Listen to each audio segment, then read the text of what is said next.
salve para você que vai prestar ETEC e vai passar. Esse vídeo é para todo mundo que quer os melhores resultados na prova da ETEC. Se você vai prestar ETEC, escreva aqui nos comentários eu vou passar, para a gente viralizar isso e deixar ciente o seu concorrente que a vaga é sua, ok? Mas antes de resolver qualquer questão, preste atenção.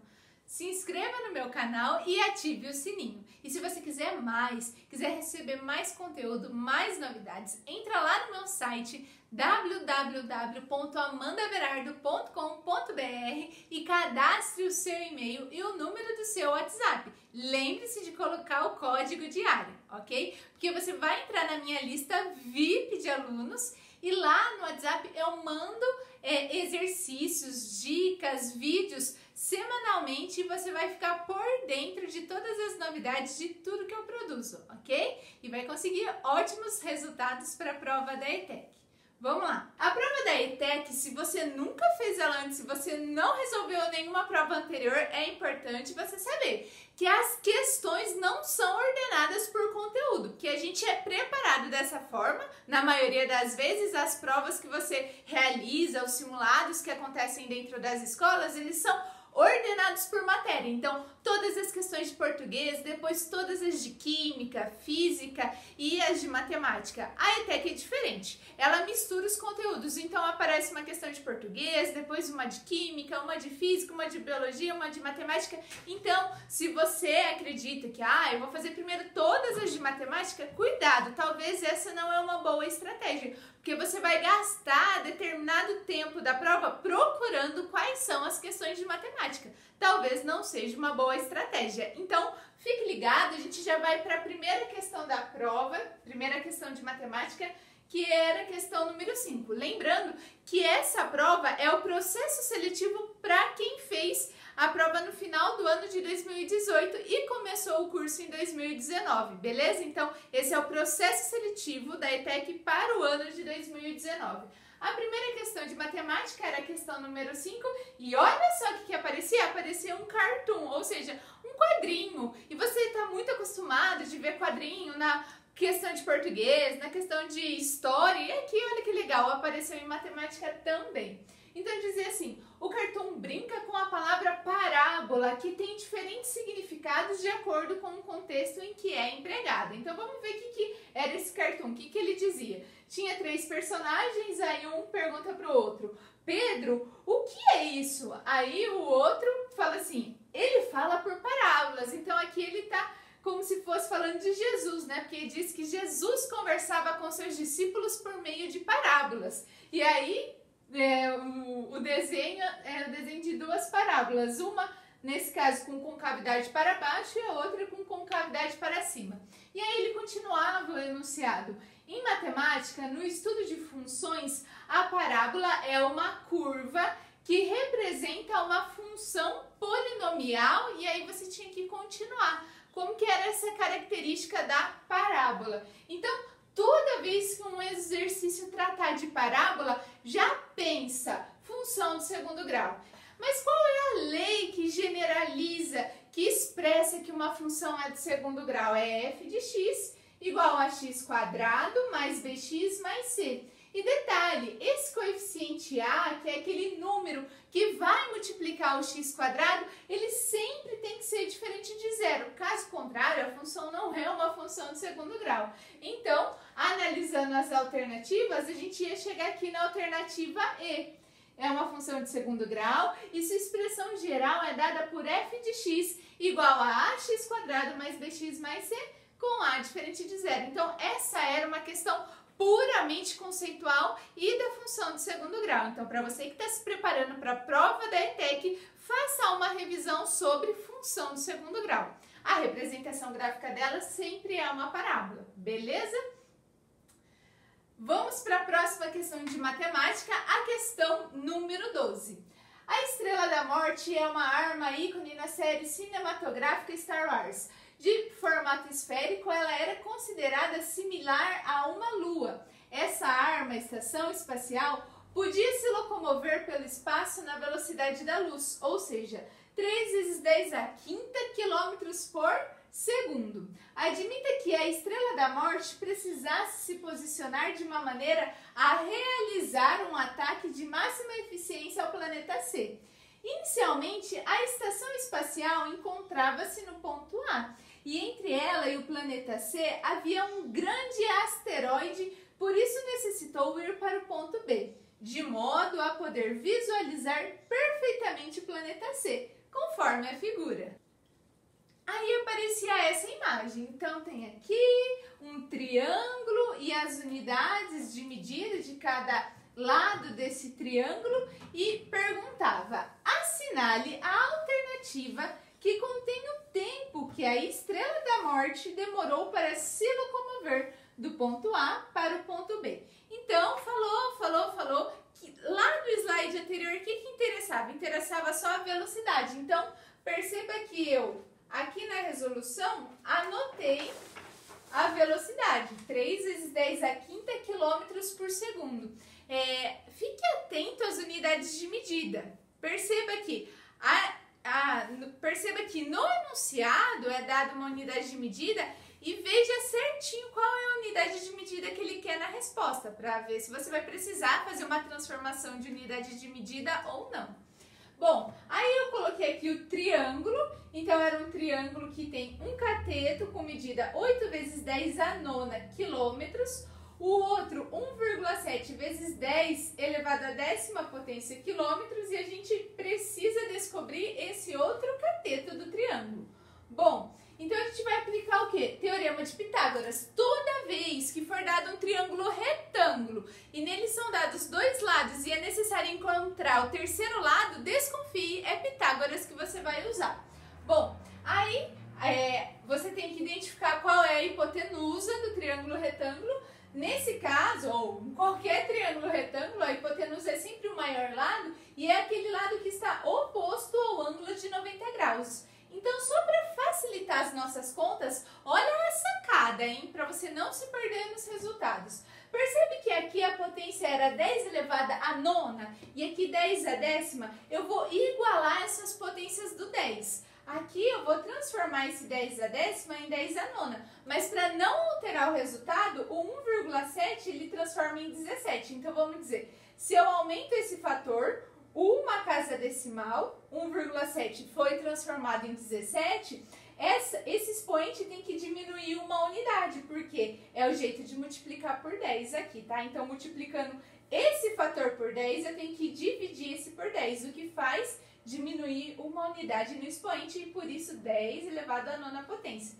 Então, aqui no Pitágoras eu não usei 1,7, eu usei o 17 e o motivo é esse, para trabalhar os dois lados do triângulo com a mesma potência, 10 a nona, para não ter que elevar todo mundo ao quadrado. Eu vou trabalhar só com 17, só com 8 e no final, o número que der, eu sei que eu vou ter que multiplicar por 10 a nona. Então vamos lá, 17 ao quadrado vai dar 289, igual a x ao quadrado mais 8 ao quadrado, que é 64. Lembra? O quadrado da hipotenusa é igual à soma do quadrado dos catetos. E aí, resolvendo essa equação, 289 eu vou subtrair o 64, vai dar 225, só que esse valor é o cateto elevado ao quadrado. Então, eu vou extrair a raiz quadrada e a raiz quadrada do 225 é 15. Só que lembrando, 15 vezes 10 a nona.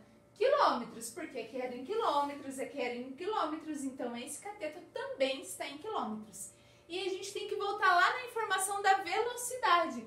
Velocidade era 3 vezes 10 a quinta quilômetros por segundo. Se aqui está em quilômetros e ele quer saber o tempo, olha só, no enunciado, grifei lá na pergunta, o tempo, esse tempo vai estar em qual unidade de medida? Em segundos, então fique atento a isso. Velocidade você tinha que conhecer lá da física ou lembrar que é uma das razões especiais que a gente estuda na matemática. Quais são as razões especiais que você pode revisar? Você pode revisar a velocidade, que é a razão entre a distância e o tempo, sobre a densidade demográfica, a escala de um gráfico. Tudo isso são razões especiais trabalhadas pela matemática, ok? Então, a velocidade eu vou substituir por 3 vezes 10 a quinta. A distância é esse resultado que a gente encontrou com o Teorema de Pitágoras, 15 vezes 10 a nona e vou descobrir o tempo. Multiplicando em cruz, o que a gente pode fazer? O t que está dividindo, eu passo ele multiplicando, e o 3 vezes 10 a quinta que está aqui, eu passo ele dividindo. Ou seja, eu inverto e não vai alterar o resultado.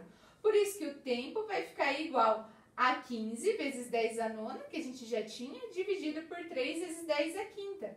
E aí, olha só que legal, a gente pode simplificar aqui. 15 dividido por 3 vai dar 5. E aqui, pessoal, na potência de 10, a gente vai usar o quê? Uma propriedade de potenciação. Então, olha só, divisão de potências na mesma base, o que a gente faz? Mantém a base, nesse caso, que é o 10, e subtrai os expoentes. 9 menos 5 vai dar 4. Resultado final, 5 vezes 10, a quarta, qual unidade de medida? Segundos. E aí, se a gente for analisar as alternativas, a gente vai ter aqui a alternativa A. Dúvidas, pessoal? Eu quero saber se você está entendendo esse exercício ou não. Escreva nos comentários que se você tiver alguma dúvida, eu te respondo. Belezinha? E a gente vai para a próxima questão de matemática, que era a questão número 19. Então, perceba, a gente começou lá na questão 5, depois a questão 12, depois a questão 19. Entre elas, eram questões de outras disciplinas. Então, olha só, na questão 19, um escritório utiliza uma fragmentadora de papéis, que corta em tiras muito finas documentos cujo conteúdo não se deseja tornar público.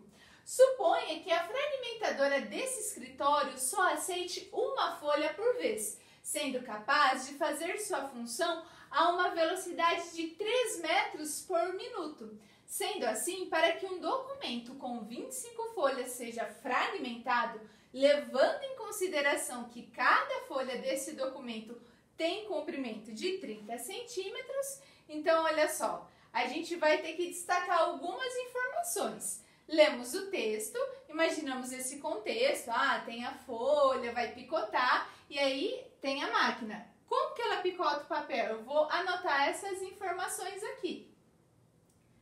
3 metros por minuto, ou seja, a cada 1 minuto, 3 metros de papel são picotados. Temos 25 folhas para picotar e cada folha tem 30 centímetros de comprimento. Opa. O tempo mínimo para realizar a completa fragmentação desse documento, então a gente quer saber o tempo. Olha só, o que eu fiz? Anotei aqui as informações do enunciado e primeiro tem que descobrir qual é o tamanho total em folhas que a gente precisa picotar. Então, 30 centímetros de cada folha vezes 25 folhas que existem, 30 vezes 25 vai dar o quê? 750 centímetros. E aí, pessoal, esse é um exercício que se você souber fazer a transformação de unidade de medida, e essa é uma prova que exigiu várias vezes transformação de unidade de medida. Então, se você quer se preparar para a ETEC, quer ter bons resultados, quer fazer diferença, revisa todas as unidades de medida possível. As de comprimento, as de área, de volume, de tempo, ok? E olha só, para transformar centímetro para metro, o que a gente tem que fazer? Tem que dividir por 100. E dividir por 100 é voltar uma, duas casas. Então, voltando as duas casas, vai dar o quê? 7,5 metros. Ou, cada 100 centímetros não é 1 metro. Se eu tenho aqui 700 centímetros, você vai ter 7 metros. 7,5 metros. 50 centímetros é a mesma coisa que o quê? Meio metro. Então, 7,5 metros. Como você pode pensar esses 7,5 metros? E essa maneira que eu vou resolver o exercício, você não vai precisar nem lembrar da fórmula da velocidade. Se você é uma pessoa que tem dificuldade em lembrar a fórmula ou decorar a fórmula, velocidade é distância pelo tempo, não tem problema, dá para resolver sem a fórmula. Olha só, eu posso pensar que o 7 é a soma desses números, olha só, 3 mais 3 mais 1,5. Mas, Amanda, por que esses números? Olha só, a velocidade que ele deu no enunciado não era 3 metros a cada 1 minuto? Então, eu vou separando de 3 em 3. 3 metros, eu sei que vai demorar 1 minuto. Só que ainda tem mais 3 metros, vai demorar mais 1 minuto inteiro. E ainda fica sobrando o quê? 1,5 metro. E 1,5 metro é exatamente o quê? A metade de 3 metros. E qual que é a metade de 1 minuto? São 30 segundos. Então, qual é o tempo total que essa máquina vai demorar para picotar se for 25 folhas em seguida, uma da outra? Vai demorar 2 minutos e 30 segundos. Então, é um outro jeito de resolver o exercício sem utilizar a fórmula da velocidade. Só pensando nessa razão. Razão, 3 metros a cada 1 minuto. E olha só, a gente tem aqui a alternativa correta, a alternativa C. E a gente vai para a próxima questão, a questão 36. No município de São Paulo, segundo dados do Instituto Brasileiro de Geografia e Estatística, o IBGE, existem 12 milhões de habitantes e, segundo o repositório de dados eleitorais do Tribunal Superior Eleitoral, TSE, no mesmo município existem 9 milhões de eleitores registrados. Nessas condições, pode-se afirmar que, no município de São Paulo, para cada 3 eleitores registrados, existem... Então, olha só, esse exercício, gente, você praticamente não precisava fazer conta. Era só entender esse jogo com os números. Olha só, ele disse que no total 12 milhões de habitantes. E desses 12 milhões de habitantes, 9 são eleitores registrados. Então, eu vou pensar na fração 9/12. E aí, vou simplificar essa fração. Então, simplificando a fração por 3, a gente vai encontrar uma outra fração equivalente a ela, nesse caso 3/4, porque 9 dividido por 3 dá 3. E 12 dividido por 3 dá 4. 3/4. O que isso significa? Que em cada 4 habitantes, 3 são eleitores. E já é o número que está no enunciado. Olha só, em cada 3 eleitores registrados, existem quantos habitantes? Existem 4. Ah, Amanda, dava para fazer essa questão de um outro jeito? Dava, olha só. Ele não deu o 9 em 12, então eu faço aqui um retângulozinho, divido em 12 partes e vou saber que o quê? Que dessas 12 partes, 9 são de eleitores registrados. Então, olha só, olha. 1, 2, 3, 4, 5, 6, 7, 8, 9. E a cada 3 eu posso completar um quadradinho que é uma pessoa, assim, um conjunto de pessoas que não são eleitores. Então, dá pra gente pensar no 3/4 ou do 9/12. E por isso que a resposta vai ser em cada 3 eleitores, existem 4 habitantes. Para cada 3 eleitores, existem 4 habitantes, ok? Próxima questão, questão 40. A gente vai ter em uma zona eleitoral as 6 sessões, cada uma com uma urna eletrônica. Considere que o tempo médio que uma pessoa leva no processo de votação é de 3 minutos e cada sessão atende o mesmo número de pessoas. Admita ainda que compareceram para votar 450 eleitores nessa zona eleitoral. Assinale a alternativa que apresenta o tempo mínimo e necessário para que todo o processo de votação seja finalizado nessa zona eleitoral. Então, vamos imaginar a melhor condição possível. As 6 sessões vão atender o mesmo número de eleitores, existem 450 eleitores e cada eleitor vai usar 3 minutos. Então, primeiro vamos entender o total de tempo utilizado. 450 pessoas, cada uma utilizando 3 minutos, então vezes 3 vai dar um total de 1.350 minutos. Esse 1.350 a gente vai dividir por 6, porque existem 6 sessões eleitorais. Na divisão, o quociente vai ser 225, ou seja, quanto tempo isso significa? Em horas.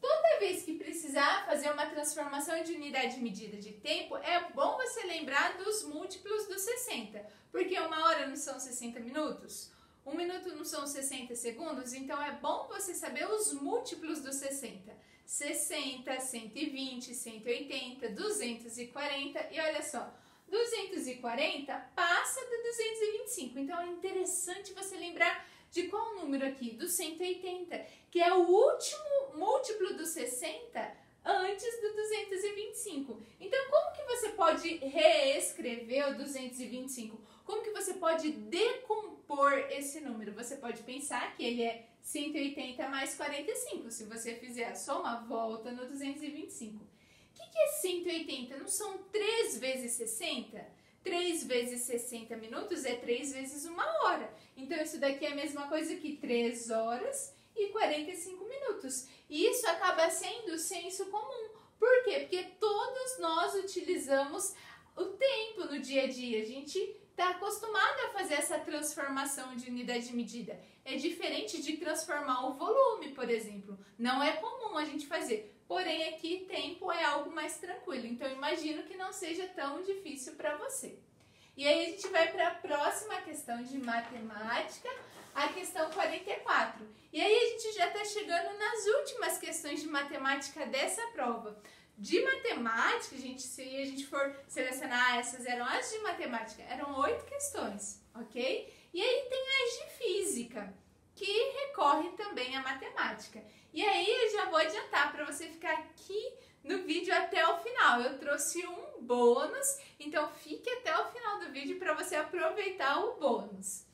Questão 44. Sem dispor de uma trena de comprimento suficiente, um pedreiro determinou a medida do desnível, D, de um terreno, valendo-se da propriedade da propagação retilínea da luz. Observou que em determinado momento do dia, um muro vertical de 1,5 m de altura, construído na parte alta do terreno, projetava uma sombra de 0,4 metros sobre a parte superior do terreno, que era plana e horizontal. No mesmo instante, o desnível do terreno projetava sobre a parte mais baixa, igualmente horizontal, uma sombra de 1,6 metro, conforme a figura. Então, tá aqui a figura e eu passei para cá os triângulos que tem ali na figura. E aí, esse era um exercício que você ia utilizar o quê? Semelhança de triângulos. E eu vou cuidar com os números. É importante você ter muita atenção na posição dos números. Olha só, pensando que eles são 2 triângulos retângulos, foram dados o que? A medida dos catetos. Então, um cateto da vertical e um cateto da horizontal. Outro cateto da vertical e outro da horizontal. Pelo enunciado, as medidas eram 1,5 m e 0,4 metros. Aqui é a distância D que ele quer encontrar, eu chamei de X, tanto faz, e 1,6. Tem gente que até entende que é semelhança de triângulos, porém erra na hora de organizar os números, na hora de montar a proporção. Então preste atenção. Amanda, como que eu monto essa proporção? É fácil, olha só. Você tem que escolher o jeito que você vai começar. Ah, eu vou começar do cateto da vertical para o cateto da horizontal. Então, na outra fração, você também tem que manter. Primeiro o cateto da vertical e depois a da horizontal. Amanda, eu poderia fazer vertical sobre vertical? Poderia. Do pequeno para o maior? Aí você ia fazer a mesma coisa com os do horizontal. Horizontal com horizontal, só que do pequeno para o grande. Então, a ordem que você adotar na primeira fração, você tem que fazer igual na segunda fração. Aqui eu fiz tudo do pequeno, aqui é tudo do grande. Da vertical para a horizontal, então na outra fração, da vertical para a horizontal. Vai ficar 1,5 dividido por 0,4 igual a x sobre 1,6. Ai, Amanda, tem muito número decimal, eu tenho dificuldade em fazer multiplicação, divisão com números decimais. Você tem alguma dica? Tenho, olha só. Ao invés de multiplicar em cruz e passar multiplicando um número decimal e depois passar dividindo outro número decimal, a minha dica é pensar na equivalência de frações, porque elas têm que ser equivalentes, se elas estão montando uma proporção. E o 4 é um número muito amigo do 16. Eu vou pensar, o 4, para chegar no 16, a gente tem que fazer o quê? Tem que fazer vezes 4. E aí você verifica, 4 vezes 0,4 dá 1,6. Então, para não alterar o resultado dessa fração, o que a gente faz no denominador, tem que fazer igual no numerador. E aí basta você fazer 1,5 vezes 4. E 1,5 você poderia pensar como se fosse R$1,50 e vai somando. 1,50 mais 1,50 não dá 3? Então, 1,50 mais 1,50 também dá 3. 3 mais 3 vai dar 6. Então, resultado final, 6 metros. Olha só, você trabalhou com números decimais sem ter tanta dificuldade. E aí a gente vai para a próxima questão de matemática. E essa era uma questão que tinha um texto base e ele serviu para as próximas 3 questões.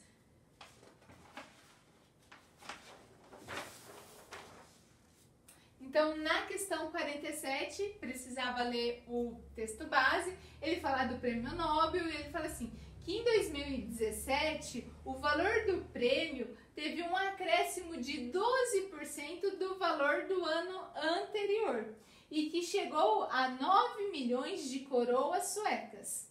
Tá, era isso que o texto dizia. E aí vamos para a pergunta.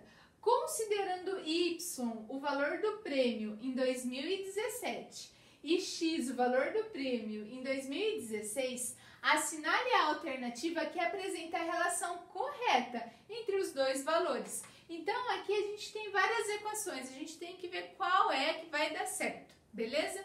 Olha só, o pessoal se confunde quando aparece essa questão de aumento em porcentagem. Porque a gente pensa, aumento é mais, né? É mais. E aí vai procurar as alternativas que tem mais. E tem 2 alternativas com mais. A alternativa A e a alternativa E. Tá errado, tá? Porque quando você vai dar um aumento percentual, vai precisar fazer uma multiplicação. Então, nesse caso, você já tinha que anular as questões que somavam. A mesma ideia para o desconto, tá, pessoal? O desconto não é subtrair, né? Menos 12%, se fosse um desconto de 12% menos. Não, tem que pensar qual é o fator que representa esse aumento, ou seja, a multiplicação que vai fazer dar certo. Aumentar 12% é sobre um 100%, somar 12%, vai dar 112%. Só que 112% é a mesma coisa que 112 sobre 100.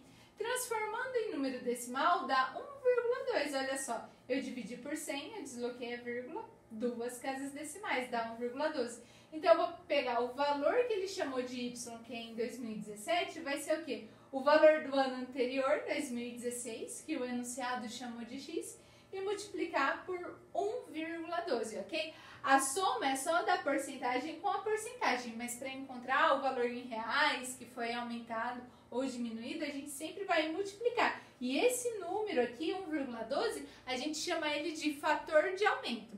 Se houvesse um desconto, a gente ia falar fator de desconto ou fator de redução. Beleza, pessoal?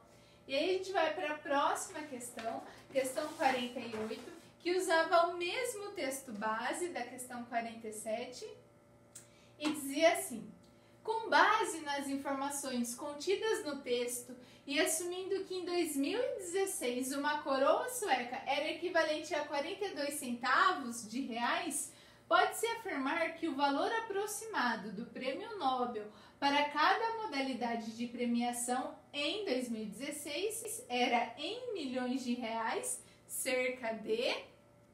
Vamos lá.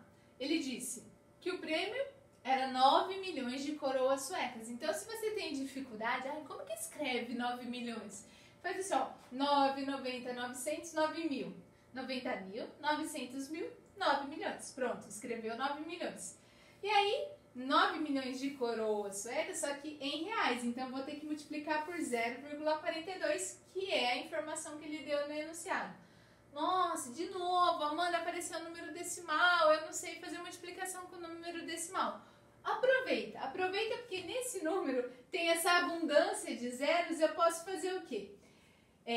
Para não alterar o resultado da multiplicação, eu posso aumentar 2 casas decimais aqui. Então, eu vou deslocar a vírgula 1, 2 casas. Olha só, até anulei aqui que ela passaria para cá. Só que para aumentar desse lado e não alterar o resultado final, eu tenho que diminuir aqui. Então, eu simplifico 2 zeros e vou descer o 9 milhões para 90 mil. Pronto! Se você tinha dificuldade de trabalhar com número decimal, agora você não tem mais, porque agora você vai multiplicar 42, um número inteiro, por 90 mil. Isso daqui, essa resposta vai ter que ter 1, 2, 3, 4 zeros, olha só. Você já coloca os 4 zeros e só faz 9 vezes 42, que vai dar 378.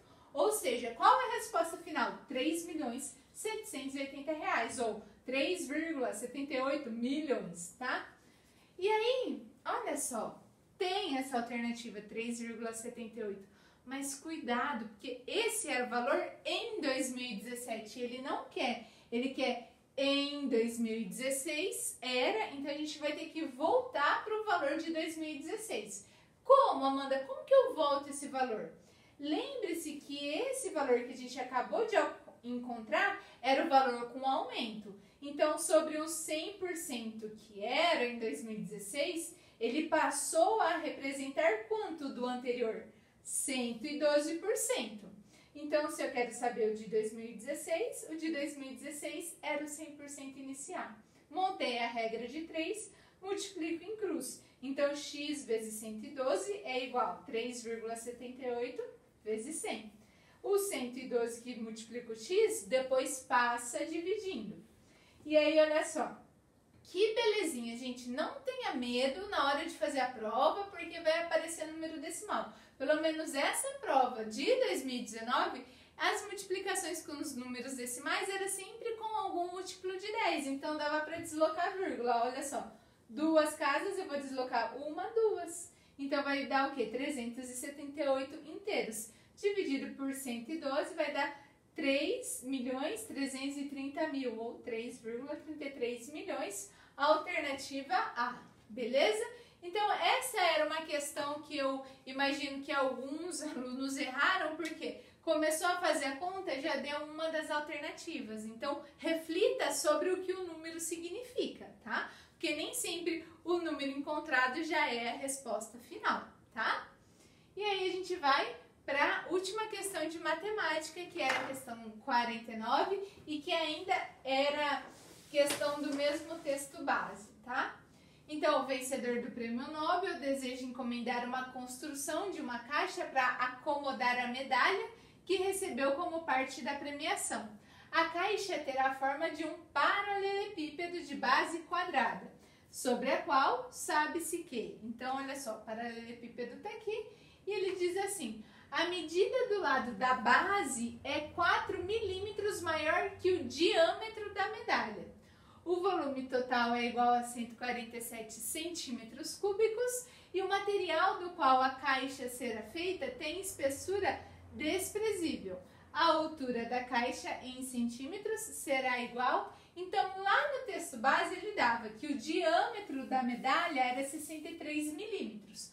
Com essa informação, 4 milímetros, você vai somar, vai dar 70 milímetros, que é o quê? A base dessa caixa que ele está encomendando. Então, como é um diâmetro, ou seja, imagina que eu tenho até aqui, não é um paralelepípedo e não é uma moeda, mas dá para você imaginar legal. Olha só, o diâmetro é aquela distância de ponta a ponta, né? Aqui vai dar legal, ó. Ele é daqui em cima até aqui embaixo, de um lado até o outro. Então, se ele tem 66 de diâmetro aqui, vai ter 66 de diâmetro aqui. Então, já mostra pra gente que sim, essa base tem que ser uma base quadrada. Então, se é 70 de comprimento, vai ser 70 de largura também, ok? E aí, eu vou trabalhar mais uma vez com transformação de unidades de medida. Então, na prova de 2019, o aluno precisava saber fazer as transformações de unidades de medida. Só que quando é a unidade de volume, pessoal, a gente tem que ou multiplicar ou dividir por 1000. Nesse caso, de centímetros para milímetros, a gente multiplica por 1000. Então, 147 vai passar para 147.000 milímetros cúbicos. O volume é o produto entre quem? Comprimento, largura e altura. O comprimento é 70, a largura é 70 e a altura é o que o enunciado está perguntando. O volume eu troquei por 147.000 e olha só, aproveite as simplificações. Eu simplifico 2 zeros do primeiro membro com 2 zeros do segundo membro. E só posso fazer isso porque tem uma multiplicação entre os números. Se fosse soma ou se fosse subtração, não poderíamos fazer. Com isso, o resultado vai ficar 1.470 e 7 vezes 7 dá 49, que vai passar dividindo. Então, o valor da altura, ao fazer a divisão, vai dar 30. Qual unidade de medida? Aqui não era milímetros cúbicos, então aqui também é em milímetros. Só que se você olhar, ele está pedindo em centímetros. Então, mais uma transformação de unidade de medida. Só que agora não é volume, é lá de uma dimensão. Comprimento, largura, altura é de 10 em 10. Então, 30 dividido por 10, porque agora eu estou voltando, vai dar o quê? 3 centímetros, que é a alternativa C. Beleza? Então, essas eram as questões de matemática. Só que para você que ficou até o final desse vídeo, você vai ganhar um bônus. Um não, 2 bônus, porque eu decidi que vou resolver 2 questões de física também. Então, a questão 27, que era uma questão de física, e depois uma outra questão de física. Aí ele fala que tem um gráfico e ele escreveu com palavras o que poderia ser a fórmula do trabalho. Então, ele não deu a fórmula, ele escreveu com palavras o que significa a fórmula. Olha só, o gráfico indica como varia a intensidade de uma força aplicada ininterruptamente sobre um corpo enquanto é realizado um deslocamento na mesma direção e no mesmo sentido das forças aplicadas. Na física, existe uma grandeza denominada trabalho. O trabalho de uma força durante a realização de um deslocamento é determinado pelo produto. O que é produto? Lá da matemática você já tem que saber que produto é multiplicação entre essas duas grandezas. Ué, que grandeza? Essas duas que ele falou, força e deslocamento. Enquanto ambas têm a mesma direção e sentido. E ele acabou de falar, tem a mesma direção e sentido.